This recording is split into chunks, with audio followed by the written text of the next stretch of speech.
لیکن میں آپ کو بتاؤں مرضی جو ہے اس کی قیمت ہے، مرضی اس کی قیمت ہے. یہ جو کامیاب زندگی ہے، نشہ چھوڑ کے زبردست زندگی گزارنا ہے، اس کی صرف ایک ہی رکاوٹ ہے کہ کیا میں اپنی مرضی چھوڑ سکتا ہوں. کوئی بھی بندہ کامیاب زندگی گزارنا چاہتا ہے تو اس کی صرف ایک ہی قیمت ہے کہ کیا وہ اپنی مرضی چھوڑ سکتا ہے. اپنی مرضی، خاص اپنی مرضی. کوئی مرد، کوئی عورت، کوئی ماں، کوئی باپ، کوئی شخص، کوئی سی ای او اگر یہ اپنی مرضی چھوڑ دے تو اس کا سارا ہی کایا پلٹ جائے گی.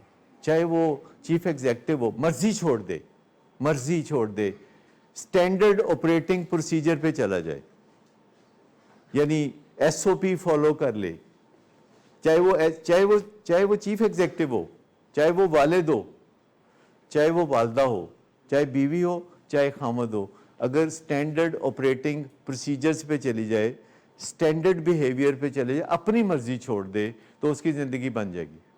اصل میں یہ جو خیال ہے نا کہ کہیں میری مرضی چلنی چاہیے، اسی خیال میں سب پرابلم ہے.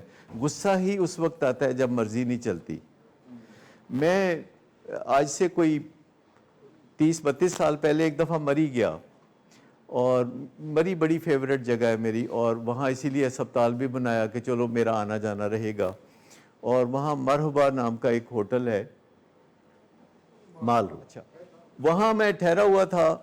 اور میرا مسئلہ اس وقت خاص طور پر اب بھی یہ ہے کہ مرضی جو ہے وہ چلانے کو دل کرتا ہے، پھر اس کو چھوڑنا پڑتا ہے. اور اس وقت یہ مسئلہ بڑا زیادہ تھا اور میرا غصہ بڑا باکمال تھا. میرا غصہ اتنا زیادہ تھا، ایک دفعہ ہمارے ہسپتال میں ایک ملازم نے باہر سے ہیروئن کسی اندر مریض کو پہنچا دی، اور میں نے اس کو زمین سے اوپر کوئی تقریباً 40 فٹ اوپر ایک پارگولا تھا اس کے ساتھ لٹکا دیا، اور پورا شاد باغ اکٹھا ہو کے دیکھ رہا تھا. اب اندازہ کریں، چاہے جو کوئی کچھ کرے، مجھے پولیس کو اطلاع دینی چاہیے تھی، مجھے یہ کرنا چاہیے تھا، مجھے وہ کرنا چاہیے تھا، لیکن میں نے اس بات کے غصے میں اس کو پورا الٹا لٹکا دیا. 40 ایئرز اگو میں مرحبا ہوٹل میں ٹھہرا ہوا تھا.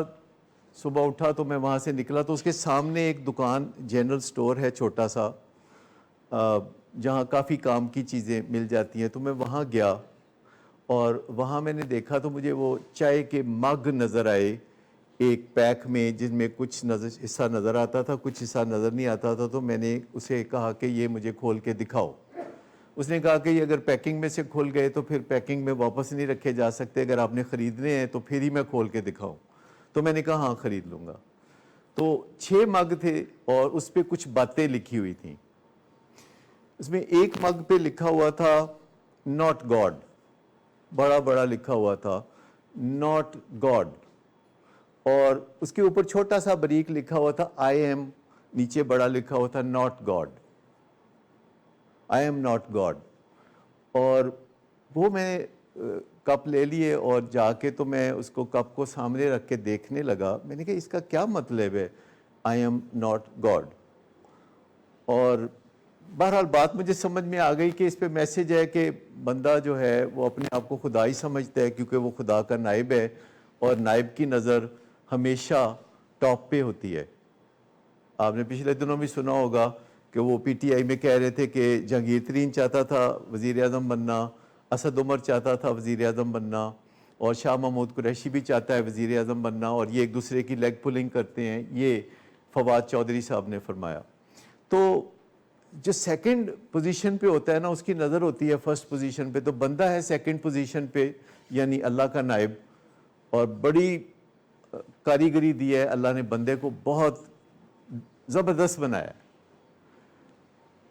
چیز چنگی بن گئی، بہت زبردست بنایا ہے. لیکن یہ بندہ جو ہے بیچ بیچ میں سازشیں کرتا رہتا ہے کہ میں نے نمبر 1 پوزیشن پہ آنا ہے نمبر 2 سے، اور یہیں سے اس کو غصہ آنا شروع ہوتا ہے اور یہی مسئلہ ہوتا ہے. تو میں سمجھ گیا کہ میرے مسئلے کا حل اس مگ میں جو اوپر لکھا ہے اس کے اندر ہے، اور میں نے روزانہ اس میں چائے پینا شروع کر دی، اور میں نے مختلف موقعوں پہ اپنے آپ کو کہنا شروع کر دیا کہ I am not God, not God. یہ جو مسئلہ ہے، چونکہ آپ بڑی طاقتور پوزیشن میں ہیں، آپ بہت رچ پوزیشن میں ہیں، اور زبردست ماحول کے اوپر آپ سپر ہیں، اور آپ کو بڑا مشکل لگتا ہے ہماری بات ماننا، کیونکہ ہم نیچے والی پوزیشن میں ہیں، سرونٹ پوزیشن میں ہیں، یعنی سب سروینٹ ہیں، ہم آپ کے سب کے لیے ہم سب سروینٹ ہیں۔ اور یہ بات ہم اچھی طرح سے جانتے ہیں کہ ہم آپ سب کے لیے سب سروینٹ ہیں۔ سب سروینٹ کا مطلب ہے کہ ہم اردو میں اگر اس کا ٹرانسلیشن کریں تو وہ بنتا ہے کہ ہم آپ کے نوکر ہیں۔ حقیقت میں اس کا اس کے علاوہ اور کوئی مطلب نہیں بنتا کہ ہم آپ کے نوکر ہیں۔ پر آپ ظلم دیکھیے کہ ہماری ڈیوٹی کتنی سخت ہے، ہماری ڈیوٹی کتنی سخت ڈیوٹی ہے، اتنی سخت ڈیوٹی ہے کہ جن کے ہم نوکر ہیں ان کو ہم نے سبق دینے ہیں۔ جی انہوں دی گل نہیں مننی، یعنی عجیب و غریب نوکر ہیں کہ جن کے ہم نوکر ہیں بس انہوں دی نہیں مننی، اور دوجی گل اسی تانوں سکھانے ہیں کہ انہوں دی نہیں مننی۔ اچھا آپ ان کے نوکر تو نہیں ہیں، آپ ان کے عاشق ہیں، صحیح بات ہے نا؟ آپ ان کے نوکر نہیں ہیں، آپ ان کے عاشق ہیں، اور عاشق کا کام ہے بات ماننا۔ عاشق کا کام ہے کہ کباب بنا کے کھلانا، اپنے گوشت کا کباب بنا کے کھلانا، اور آپ کو ہم کہتے ہیں ایدی نہیں مننی، اور جوں آپ اس چیز پہ قابو پاتے چلے جاتے ہیں اور آپ نہیں مانتے تو آپ کا بچہ بہتری کی طرف چلا۔ جی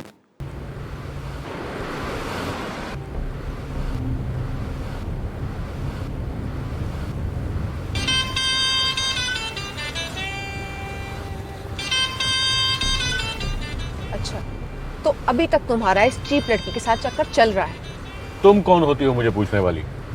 اوکے، اور تم ان گھٹیا لڑکیوں کے ساتھ گلچھرے اڑاتے پھرو تو میں چپ بیٹھوں؟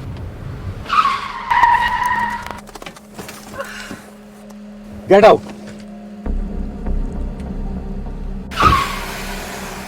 شراب نوشی کی وجہ کردار کی خرابی نہیں، موڈ کی خرابی ہے۔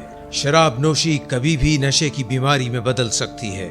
نشے کی بیماری ہر سٹیج پر قابل علاج ہے۔ مدد حاصل کیجیے، کیونکہ وہ ایسا نہیں کرے گا۔ ولنگ ویز سے مدد حاصل کیجیے، کہیں سے بھی مدد حاصل کیجیے، لیکن فوری مدد حاصل کیجیے۔ جس معجزے کے انتظار میں آپ نے بہت دیر کر دی، اب وہ دستک دے رہا ہے۔ مدد حاصل کیجیے، مدد حاصل کیجیے، مدد حاصل کیجیے۔